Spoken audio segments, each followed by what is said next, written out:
Hello everyone, welcome to कुजी जी के trick. Friends, जैसा कि आप सभी जानते हैं, हमने अभी तक सभी नोबेल प्राइज़ को डिटेल में डिस्कस किया है और आज यहाँ पर लास्ट नोबेल प्राइज़ 2025 का जो दिया गया है, वो दिया गया है इकोनॉमिक साइंसेज़ में। तो फ्रेंड्स, आज इसको भी हम डिस्कस करेंगे और देखेंगे कि किसको 2025 में इकोनॉमिक साइंसेज़ के नोबेल प्राइज़ से सम्मानित किया गया और आखिरकार क्यों उनको वो प्राइज़ दिया गया। उनकी क्या इकोनॉमिक थ्योरी थी, क्या रिसर्च थी, क्या ऑब्जर्वेशन थे और उसका क्या इम्पैक्ट हमको देखने को मिलता है। इन सभी पहलुओं पर आज हम चर्चा भी करेंगे। तो चलिए आगे बढ़ते हैं और देखते हैं कि 2025 में द इकोनॉमिक साइंसेज का नोबेल प्राइज़ किसे दिया गया है। Nobel prize in economic sciences को ऑफिशियली सेवरीगेस रिक्स bank price in economic sciences in memory of Alfred Nobel बोला जाता है।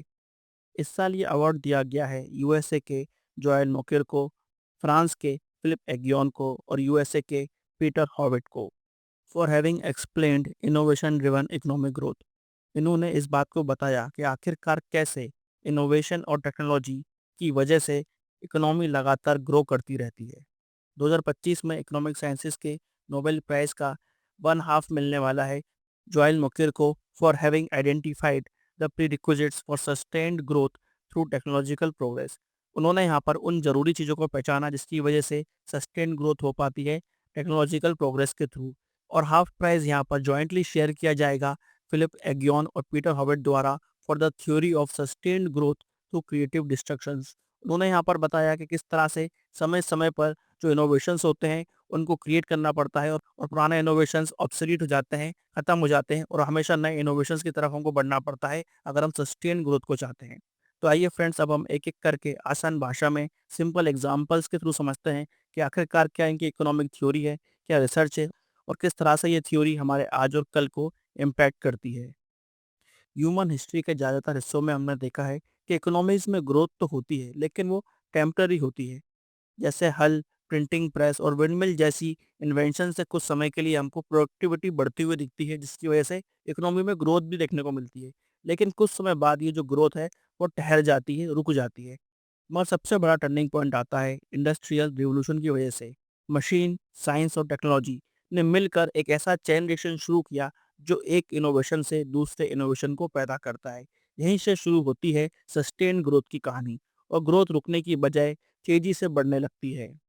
आइए अब बात करते हैं जोएल मोकिर की। उन्होंने पूछा एक सिंपल लेकिन गहरा सवाल, इंडस्ट्रियल रिवॉल्यूशन यूरोप में ही क्यों हुआ और वो 18th सेंचुरी में ही क्यों हुआ। उन्होंने इसका जवाब दिया एक कॉन्सेप्ट से, इसको बोलते हैं यूजफुल नॉलेज। मोकिर ने कहा कि नॉलेज को दो हिस्सों में बांटा जा सकता है। पहले पार्ट को बोला यहाँ पर प्रोपोजिशनल नॉलेज, जिसके अंदर ये जाना जाता है कि आखिरकार क्यों कुछ काम करता है। बेसिकली ये होती है साइंटिफिक थ्योरी। और दूसरी नॉलेज होती है प्रिस्क्रिप्टिव नॉलेज, जहाँ पर ये देखा जाता है कि कैसे कुछ काम करता है, यानी कि प्रैक्टिकल टेक्निक पर यहाँ पर फोकस किया जाता है। इनके हिसाब से 17th और 18th सेंचुरी में जब एनलाइटनमेंट एरा देखा गया यूरोप के अंदर, तो उस समय वहाँ के साइंटिस्ट, इंजीनियर और आर्टिस्ट ने मिलकर काम करना शुरू करा।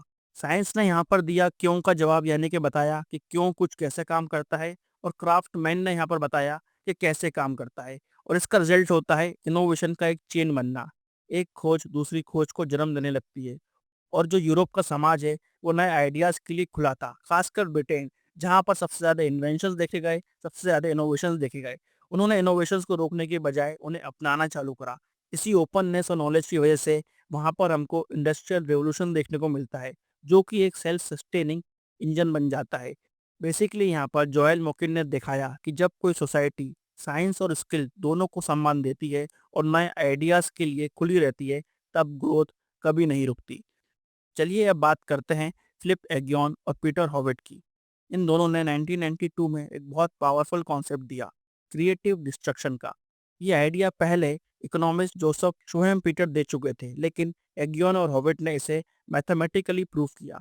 चलिए इसको एग्जाम्पल से समझते हैं। जैसे कि एप्पल ने आईफोन लॉन्च किया तो पुराने कीपैड फोन मार्केट से धीरे धीरे गायब होने लगे। यही है क्रिएटिव डिस्ट्रक्शन। जब नया इनोवेशन पुराने को रिप्लेस कर देता है तो उसको बोला जाता है क्रिएटिव डिस्ट्रक्शन।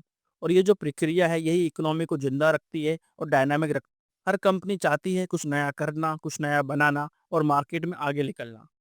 एगियोन और हॉविट ने दिखाया कि ग्रोथ को सस्टेन करने के लिए चार चीज़ें जरूरी होती हैं। पहली, R&D यानी कि रिसर्च और डेवलपमेंट में इन्वेस्टमेंट। दूसरा, इनोवेटर्स के लिए इंसेंटिव्स, ताकि अस्थायी मोनोपोली बन सके। तीसरा कंपटीशन और रेगुलेशन का सही बैलेंस। और चौथा सबसे इम्पोर्टेंट पॉइंट है नई और पुरानी कंपनियों के बीच कॉन्फ्लिक्ट्स यानी कि विवादों का समाधान। इसका यह मतलब कि अगर सरकार पॉलिसी सही बनाए तो इनोवेशन कभी नहीं रुकेगा। तो बेसिकली यहाँ पर एग्योन और हॉबिट ने बताया कि ग्रोथ एक रेस की तरह है, जहाँ नए इनोवेटर्स पुराने से बेहतर करने की कोशिश करते हैं, और यही रेस है जो इकोनॉमी को लगातार आगे बढ़ाती रहती है। अब यहाँ पर सवाल ये उठता है कि आज के दौर में इन थ्योरीज का क्या मतलब है। तो फ्रेंड्स, आज हम एक नए टेक रिवोल्यूशन के बीच में हैं। एआई, रोबोटिक्स और ऑटोमेशन हमारी ज़िंदगी बदल रहे हैं। सरकार आज आर-एन-डी में क्यों इन्वेस्ट करती है, पेटेंट लॉज और कंपटीशन पॉलिसीज़ को बैलेंस क्यों करती है, इसका जो थ्योरेटिकल बेस है वो इन इकोनॉमिस्ट ने हमको दिया है। उदाहरण के लिए अगर कोई नया स्टार्टअप एआई बेस्ड प्रोडक्ट लाता है तो ज़रूरी है कि मार्केट खुला रहे ताकि नए प्लेयर्स को मौका मिले, और सिर्फ बड़े टेक जायंट्स डोमिनेट करते रहेंगे तो इनोवेशन रुक जाएगा।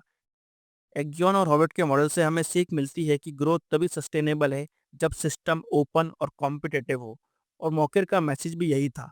जो समाज नए विचारों और वैज्ञानिक सोच के लिए खुला रहता है वही लंबे समय तक समृद्ध यानी कि सस्टेनेबल ग्रोथ दे पाता है। आगे बढ़ने से पहले फ्रेंड्स, यहाँ पर मैं आपको बताना चाहूँगा हमारे एआई कोर्स के बारे में। फ्रेंड्स, क्रेजी जी के ट्रिक ने अब skill with AI course launch किया है, जहाँ पर हम आज के ज़माने के हिसाब से एआई टूल्स को सीखते हैं, और उन टूल्स को किस तरह से हम रियल लाइफ में, अपने प्रोफेशन में, पर्सनल लाइफ में, बिजनेस में अप्लाई कर सकते हैं, इन चीज़ों पर फोकस करते हैं। यहाँ पर आप website creation, coding, graphic designing, video editing या फिर कंटेंट राइटिंग, किसी भी फील्ड से अगर आप आते हैं तो उसके बारे में आप यहाँ पर सीख सकते हैं। इस समय दिवाली ऑफर में आपको ये कोर्स बहुत ही नॉमिनल प्राइस में अवेलेबल हो जाएगा। तो अगर आप इंटरेस्टेड हैं तो एक बार इसको ज़रूर चेकआउट करें, लिंक डिस्क्रिप्शन में है और स्क्रीन पर दिए हुए नंबर पर आप कॉल कर सकते हैं। तो फ्रेंड्स, यहाँ पर 2025 के Nobel price in economic sciences ने हमें फिर से याद दिलाया कि इनोवेशन कोई एक इन्वेंशन नहीं बल्कि एक कल्चर है। एक ऐसा प्रोसेस है जो हर नए आइडिया के साथ इकोनॉमी को ज़िंदा रखता है। चाहे इंडस्ट्रियल रिवॉल्यूशन हो या फिर आज का एआई रिवॉल्यूशन, ग्रोथ तभी कायम होती है जब हम पुराने से सीख कर नए को अपनाने के लिए तैयार रहते हैं। ये जो कॉन्सेप्ट है इसको आप रियल लाइफ में भी अप्लाई कर सकते हो। यहाँ पर फ्रेंड्स, आप सबके लिए एक सवाल है, क्या आपको लगता है कि आज के एआई और ऑटोमेशन वाले ज़माने में क्रिएटिव डिस्ट्रक्शन हमारी इकोनॉमी को फिर से रीडिफाइन कर रहा है? इस पर अपनी राय कमेंट बॉक्स में ज़रूर बताइएगा।